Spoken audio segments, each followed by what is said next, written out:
Give it up for Cobus the Viking! I'm Cobus Visser, it's Cobus with a C. Some call me the Viking. It's all about having courage, creating freedom, and leaving a legacy.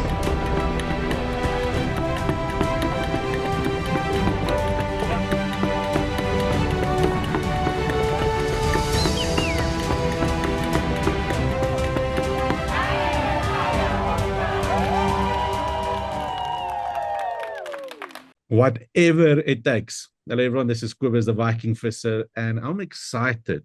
I've always done podcasts, I've always done interviews, and lately I've been so focused on a lot of things. But there's something that is passionate to my core that I needed to do this interview today. It's something that has changed my life, and it's something called health. I know health. My health challenges has ended me on wheelchairs, has given me pain every day, and I really appreciate and understand the power of healing yourself, because doctors don't have all the information that's needed, and they all always put you in certain directions. However, I feel the difference when I follow certain protocols and certain diets and certain pills, etc. And so I was at an event recently called Kucha, and there was this amazing speaker. Mr. Sameer Dosani is a health coach. He's a health professional, soon to be finishing his PhD to become a doctor as well. And I'm looking forward to interviewing him today. So welcome here today, Sameer. Thanks, Cobus. It's a real pleasure. So tell us a little bit about you first and foremost, who you are and what you exactly do. Sure. My name's Sameer Dosani, as you've said, and I grew up in the States, as you could probably tell from my accent. Yeah, and I had a career sort of in the NGO field, so working on different issues mostly I was related to economics and human rights. So I was sort of in there and, debating all kinds of people about, these big companies and social responsibility and all this kind of stuff. But along the way, somehow in the beginning, my own view was that vegetables are healthy and they're good for the planet, and so I became a sort of vegetarian vegan fairly early in that journey. I want to say at the age of about 18, 19, something like that. But then when you're in some of these places, I was traveling all over the world working with farmers, and what I realized very quickly was I wasn't going to be able to sustain this vegan thing. It just wasn't going to work. So, but I still had that mentality. I still had the mentality that vegetables are good. So I became sort of a lacto-ovo vegetarian. So when I was traveling, especially if I was at somewhere, I'd have to have milk or eggs or something. But along the way, especially after my daughter was born, my health suffered, and also my family's health suffered. My daughter, some kids are, you can tell just by looking at them when they're 4 or 5 years old, they're okay. Like my daughter was always very sharp mentally, but physically she's just a stick. There was nothing really there. She didn't really have any substance at a certain point. And my wife also, she was developing kidney stones and autoimmune issues, Hashimoto's thyroiditis. I had my own autoimmune issues as well. And so at a certain point, I just said, look, I need to figure this out. Something we're doing is just not right. And we were all vegetarian at that point. And so that's the point when I started my PhD journey, which is a long journey. It's another story that I can tell, maybe too long for this show. But I realized very quickly that actually the diet I was feeding myself and my family was not an appropriate diet for humans. Because I started studying anthropology, I understood that humans evolved on a certain diet which included a lot of meat, more meat than we think is possible. You can speak with some anthropologists who are looking at the data and they're like, I don't see how it's possible how early humans could have eaten this much meat. And that's a debate that's ongoing, and there's different ways to explain that, the weird math that you have to do to figure that out. But no one denies that it was a lot of meat. And so therefore, to give someone a diet that's not a lot of meat, this is sort of the first principles in my practice, to give someone a diet that doesn't include 60, 70, 80% meat or similar eggs, maybe dairy, it's a dangerous thing to do. And so my starting point is always do no harm. So I applied that to myself, and then I applied it to my family. We all healed. I healed my serious problems. I mean, I was losing my vision. My knees were all like I had been diagnosed with arthritis and all kinds of things. I was moving towards diabetes. I would have these energy crashes. Like you ever get that like hangry feeling? Like Yes. someone cuts you off in traffic and you just want to shout at them. And then you realize it's not that you're angry, you're just hungry. Like, so all these things, or you feel like you want to take a nap at 2 p.m. And that never used to happen to me in my 20s, but in my late 30s and 40s, it started to happen to me. So all of these little symptoms, little niggles, they all went away in a couple of weeks.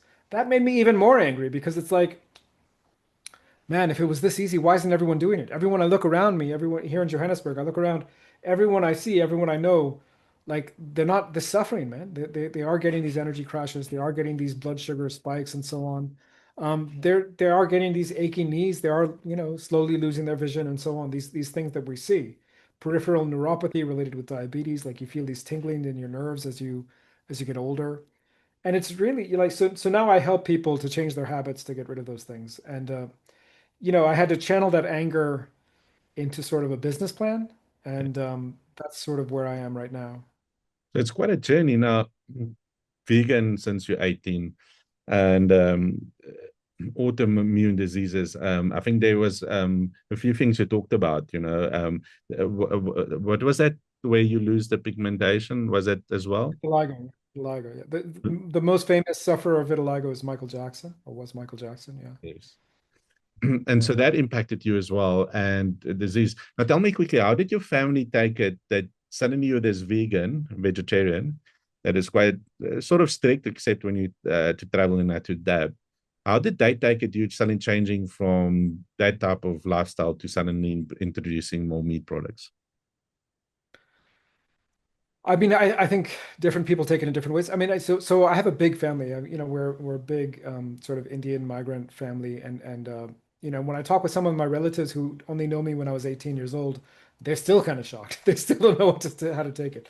But with my family, because we were my immediate family, meaning my wife and my daughter, because we were suffering, I think there was an openness, there was a willingness to try something. And I think everyone's intuition, I mean, this is where I think as humans, we're animals, but we're also like intuitive spirits. Like we have a gut feeling. And I think everyone's gut feeling was, okay, let's try this.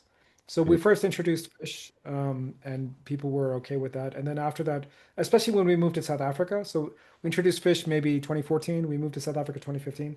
Your culture here is so braai oriented and meat oriented that we thought, okay, let's give it a shot, almost for being respectful of the culture here.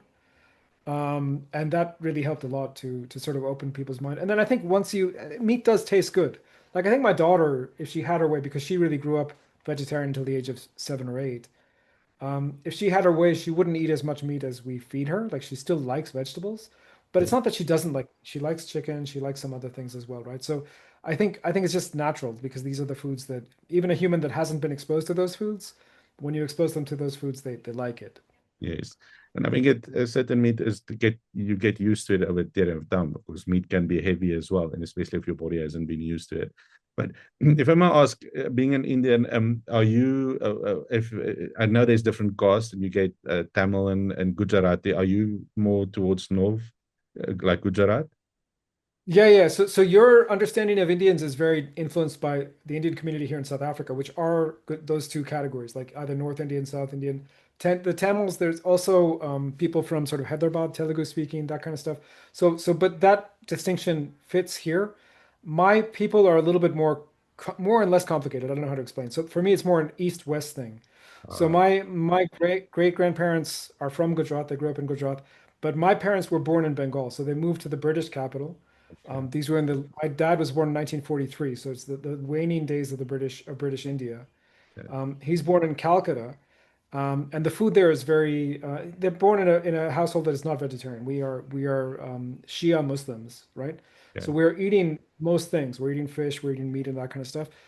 But even in India, people who eat those things, they don't eat that much of it. And I've done a lot of interviews on my channel about how many people, even they may be eating meat in India, but they're protein deficient because they only eat meat once a week or sometimes even once a month. Yes. So it's the diet is it is very and this had to be the case because in the early days of devising food policy in India, it was all about famine. Like it was like, how do we prevent people from actually dying? And the way you prevent people from dying is you make grains very cheap. At least that was the strategy that they came across. Yeah. And And you. there's actually there's an interview on my channel with a doctor called Veena Shatrugna, I think her name was. She was actually a dissenting voice in the administration in the 1960s in India, Okay. saying, no, you need to have meat, you need to have milk, but she wasn't listened to, unfortunately. So the result is we have I mean, it's not a very, India, as you may know, is like It's becoming the diabetes capital of the world. It is the diabetes capital of the world, and it's growing. Like the number of diabetes cases every year is growing 2, 3, 4%. Yeah. It's not a good scene, and it's all castes, all classes. Unfortunately, it's really not a good scene at the moment. Yeah, and why I brought it up, a few things. One is your history can affect it as well, and I know why I brought up Gujarat because they are much more vegetarian and eating. I just wanted to, but it just shows you how we being brought up, and then from a young age being taught that you have to eat the grains, you have to eat all of that, and in Africa we have the sort of something similar with in Afrikaans we call it pap.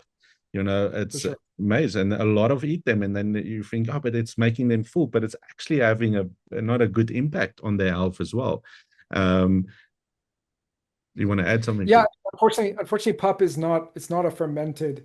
So I think we can. So the basic principle here that we need to understand, and I don't think this is controversial. Okay. If there's a rabbit in front of me and I try and grab it, the rabbit's going to run away. Yeah, I can't just. It'll take me some effort to trap the rabbit and turn it into my dinner. Yeah, but if there's a stalk of corn growing next to me, the corn can't run away, right?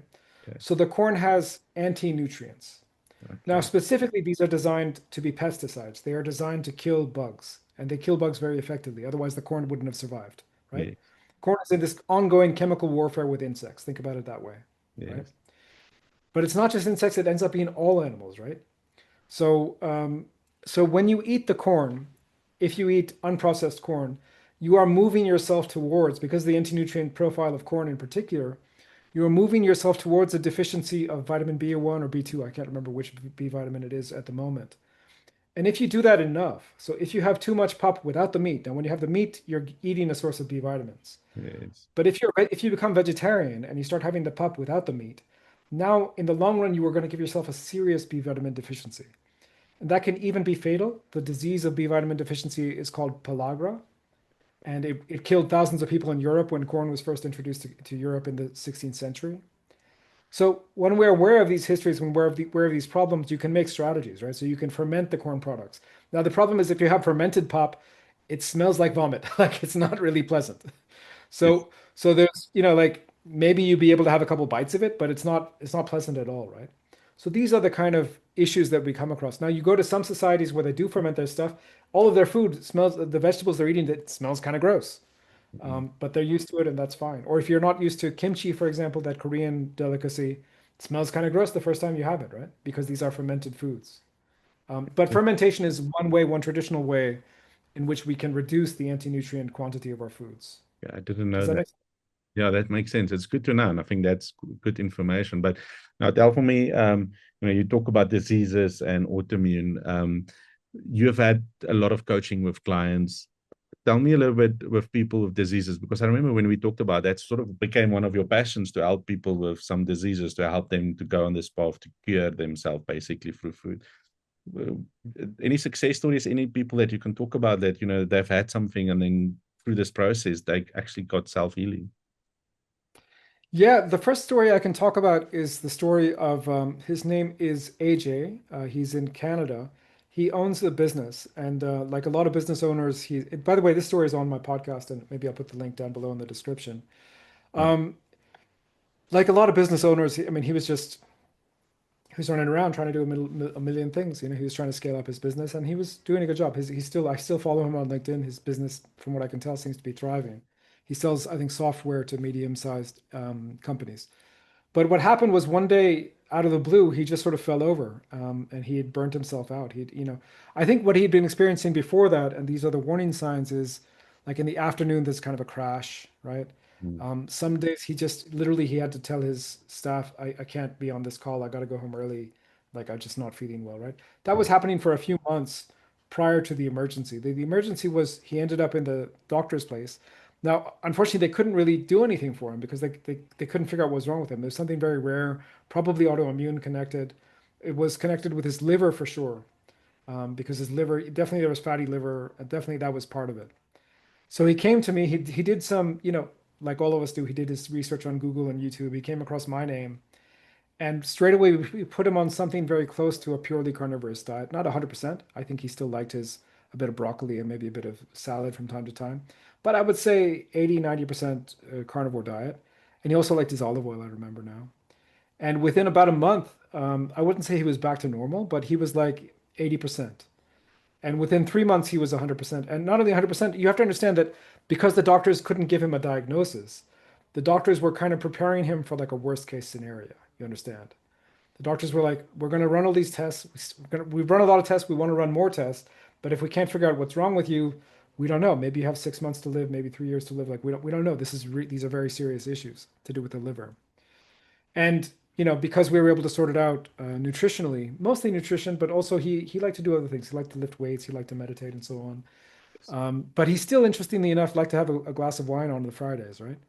Despite that glass of wine and so on, he still was able to reverse all those diseases, and he's back to 100%. Now it's more than a year since I worked with him, maybe a year and a half. So that's one example of many, many other examples. But I think AJ's story is a good place to start for those who are interested. The thing is, I work with a lot of business executives and business owners and people that have a high energy lifestyle, because being a business owner is you don't just work 8 to 5, you're constantly busy. And I think energy management is definitely important. But also some of them start getting fright the older they get, challenges with their heart, challenges with their health, their lifestyle, energy. If you had to say with executives like this, right, that have such a busy lifestyle that can't get to the food products that they need to, where do they start? What is the process? How do they know this will work for them? Because, there's so many different philosophies out there and problems. Why do you think this is such a game changer and will be a game changer for them? Yeah, I mean, I think the thing to know about me and my approach in particular, like I come from a very, I see things through the lens of politics. And my sort of founding political principle is sort of autonomy, right? I come from sort of what used to be called anarchist movements. I'm not sure what they're called these days. But everyone should be able to make their own choices, right? That is sort of a founding principle of what I'm doing, what I'm saying, right? So if you work with me, I'm not going to, I may ask if you're comfortable with something, but I won't even ask you to do anything, right? I'm going to ask you what you are comfortable with. And the advantage of working with someone like me is I have a massive toolkit, right? Because it's not just the diet. Because I am a PhD student, like I've done all this really deep research. So I know all about various forms of meditation, breath work, hot exposure, cold exposure, sauna, cold plunges, different kinds of gymming, whatever you've thought of, I probably read a paper about it. And I probably not only read a paper about it, I've probably written a paper about it, or at least an assignment about it, right? So in that way, I have a million things for you to choose from. Now, diet is always where we get the most leverage.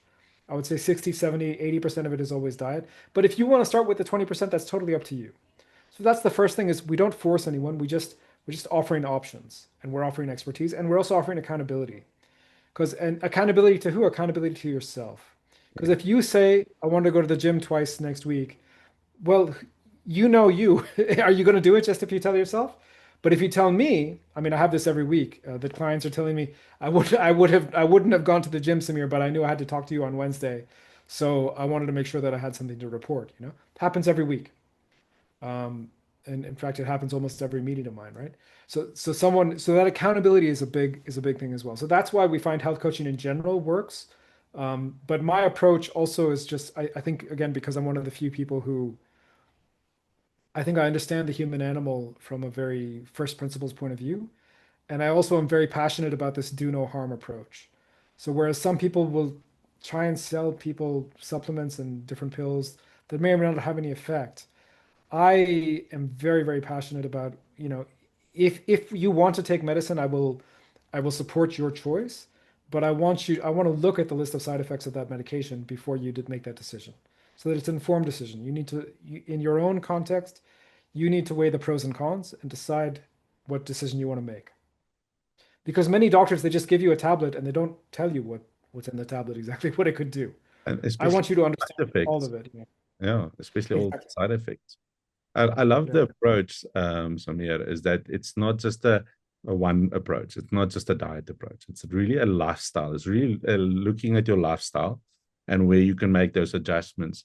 And I think and we both know it, it's we can't keep you accountable. We can't be everywhere where you are.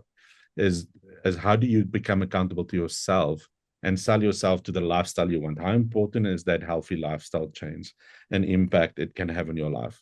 And instead of listening to all of them, is that you almost have me like a holistic approach. It's different. It's looking at exercise. It's looking at alternatives like meditation and cold plunges and doing things. It's basically taking a holistic approach and applying it. And I think for me, let me ask you this question. How long does it take for your clients that you've, or, I call them clients, have gone through your process for them to start seeing results? It really depends. So you mentioned vitiligo. Unfortunately, with skin diseases, it takes a little while. You have to be committed to this. You have to really see it through. It can take 3 months, can take 6 months, can take even longer with skin diseases. But I'll say at the moment, I have a number of clients who have autoimmune bowel issues. So that's Crohn's, ulcerative colitis. These are people who really they travel around with a map of all the toilets in the area and all the petrol pumps and so on, because it can really be, it destroys your life. Yeah. So with those clients, we tend to see results in 24 or 48 hours, just fixing their dietary stuff. So that's really rewarding, because you see someone and they're like weak and emaciated and they're like, man, I don't even want to go out with my girlfriend because I'll have to run to the bathroom 10 times. To go from that to then after a few weeks, they don't even want to talk to me about their disease. They want to talk to me about their love life or their business or whatever it is, because they feel like, I mean, they feel like I have a lot to offer on those subjects as well. But I've sorted them out on the health very quickly. So that's They feel very, on top of the that's really, world. So, wow, very, Crohn's disease, I know of a few people that says that. And so it's good that you said that that can help. And chronic diseases like MS, and does that help for that as well?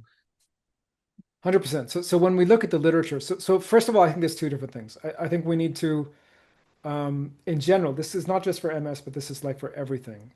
In general, we need to distinguish between at least two things. One is so my PhD is in anthropology.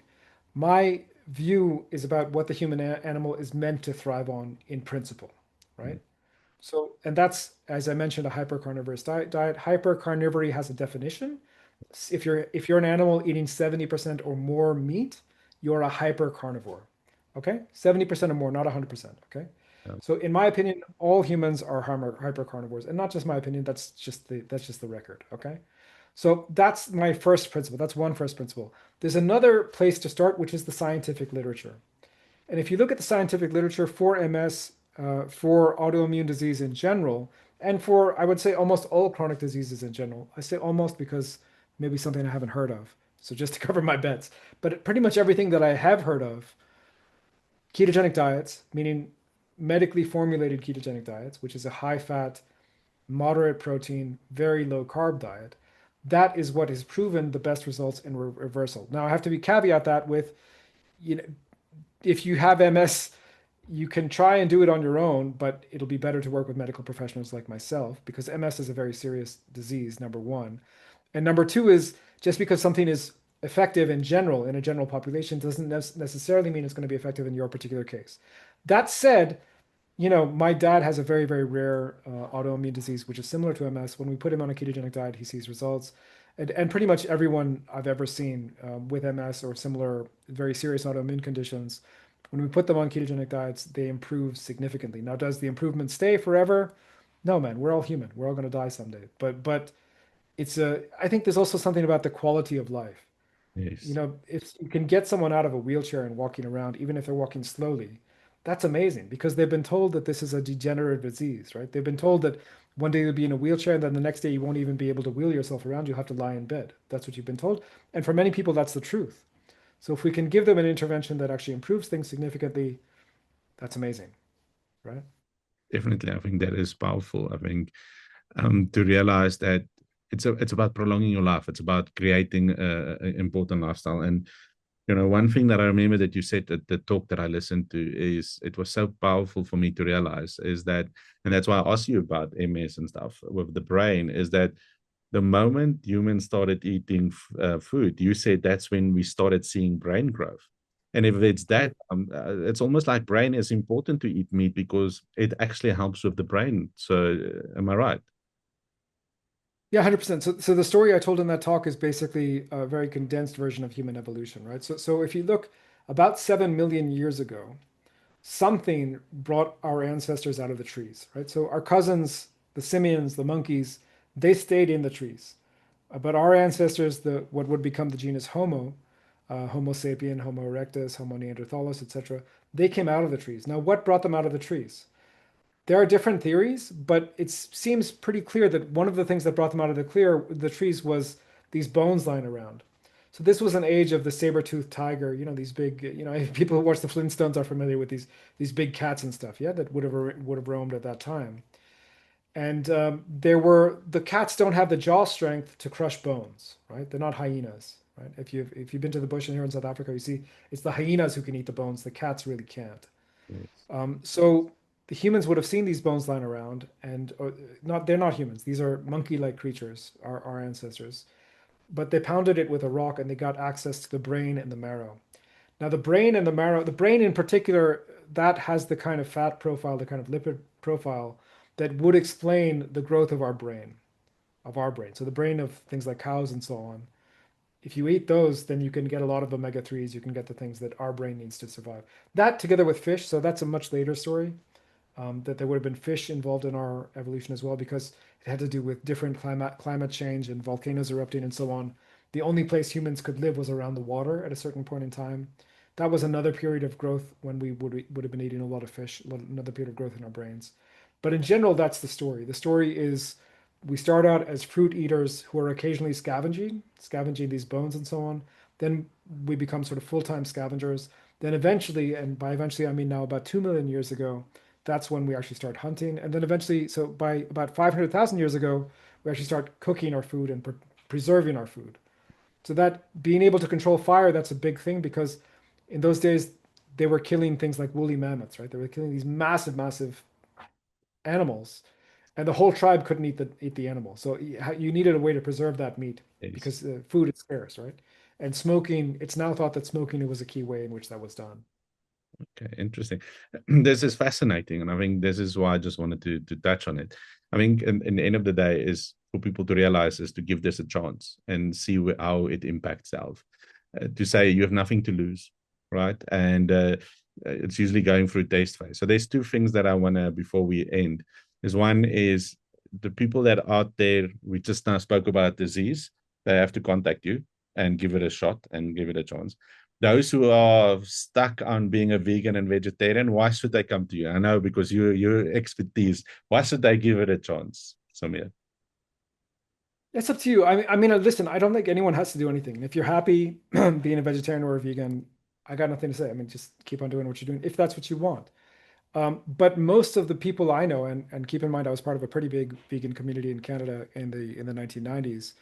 At some point, pretty much all of us. In fact, there's a sad story that one of my friends, who I think was still vegan, passed away of cancer a couple of months ago. But all of us go through some health scare, which makes us realize that actually, no, this isn't working at some point, right? And when you hit that point, I would recommend that maybe you work with an expert and you don't try and just experiment on your own. Experiment on your own is fine, but you're going to be able to troubleshoot those issues much more quickly if you're willing to work with an expert. And the other thing I'd say is that if you are vegetarian or vegan and you don't feel like you're 100% optimized, like even if you feel like I'm okay, but there are a few niggles and so on, maybe just give it a try, and see how you do. Mm, I know people are vegan for all kinds of reasons, ethical reasons, and so on, and I don't believe those are. I have my own arguments against those as well, but we don't have to get into them. But just from a health perspective, if those things are not of concern to you, just from a health perspective, as Clovis is saying, just give it a try. Commit to it for 30 days, and then see how you do after that. What I would also say is before the 30 days, ease your way into it. So we mm. don't want you going from vegan to like having ribeye steaks every day. That will not be pleasant. That will really not be pleasant. Slowly, when you shift your diet slowly, then you make shifts in the microbiome, and then you can actually digest it. So maybe a 2-week transition period and then a 30-day carnivore reset. See how you feel. So I think that's the importance behind it. So one, what I'm taking out of it is if you start feeling that there's sickness and your health is not 100%, no matter if you're vegetarian, vegan, or one that eats everything, I think that's that's the thing that comes out for me. If you feel like there's health scares and health challenges, you lack of energy, and suddenly you've been diagnosed with sickness and maybe cancer and other diseases, is to say, okay, maybe there's something else out there. The second thing is don't do it yourself. It's like when we do firewalking, don't try this at home.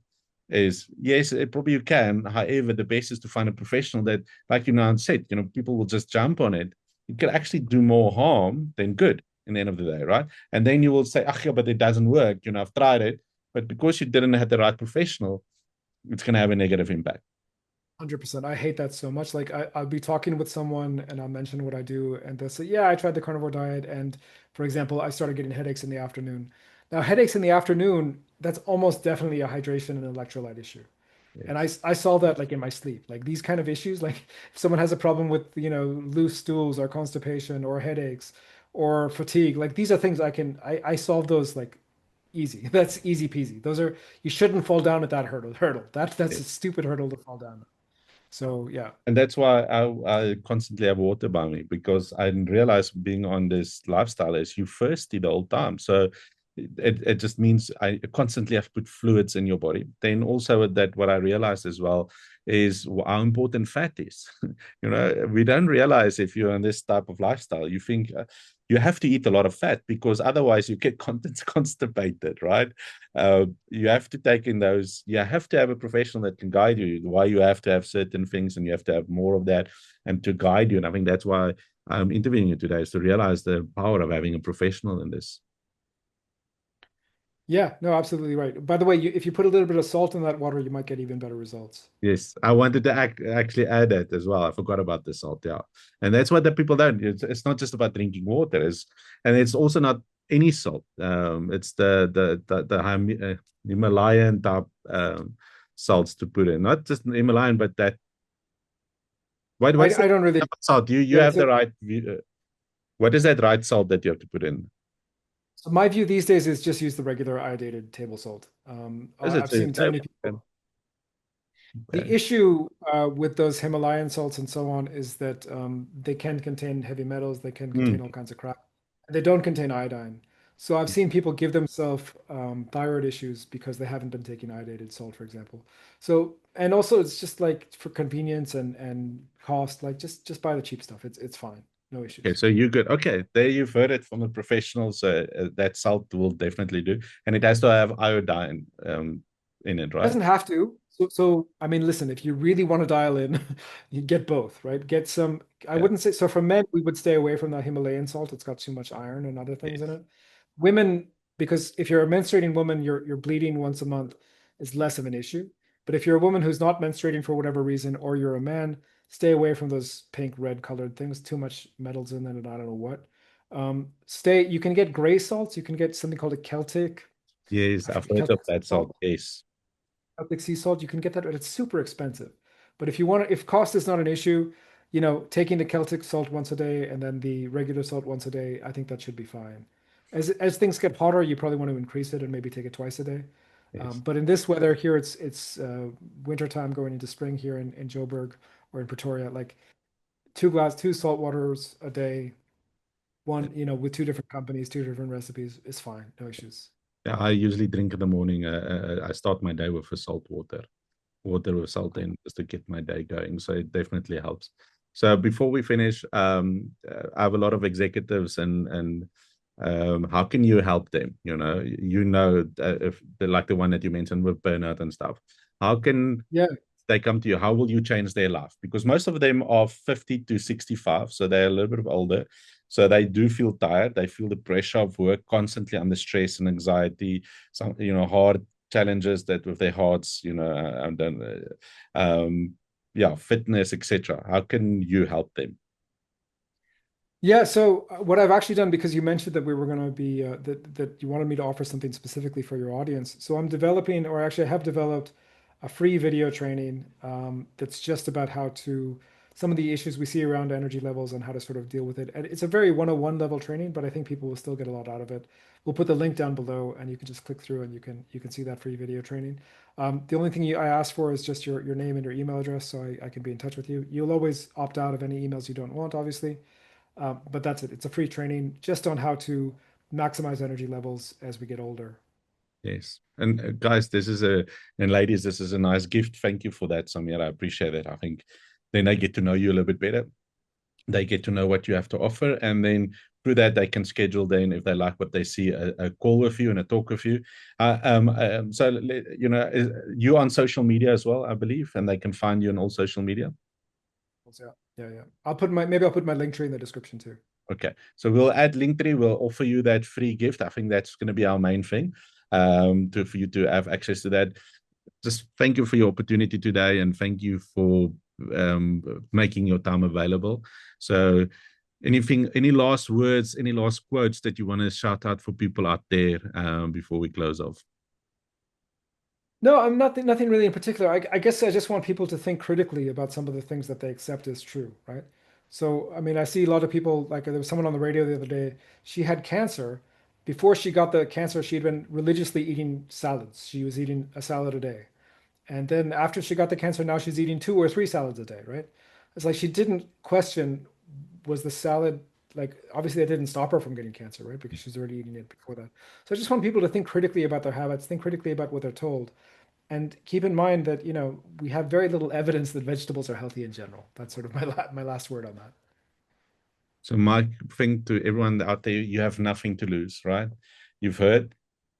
All that I say is it takes at least 30 days. Give it a shot. If not, do 90 days. I like to do 90-day challenges.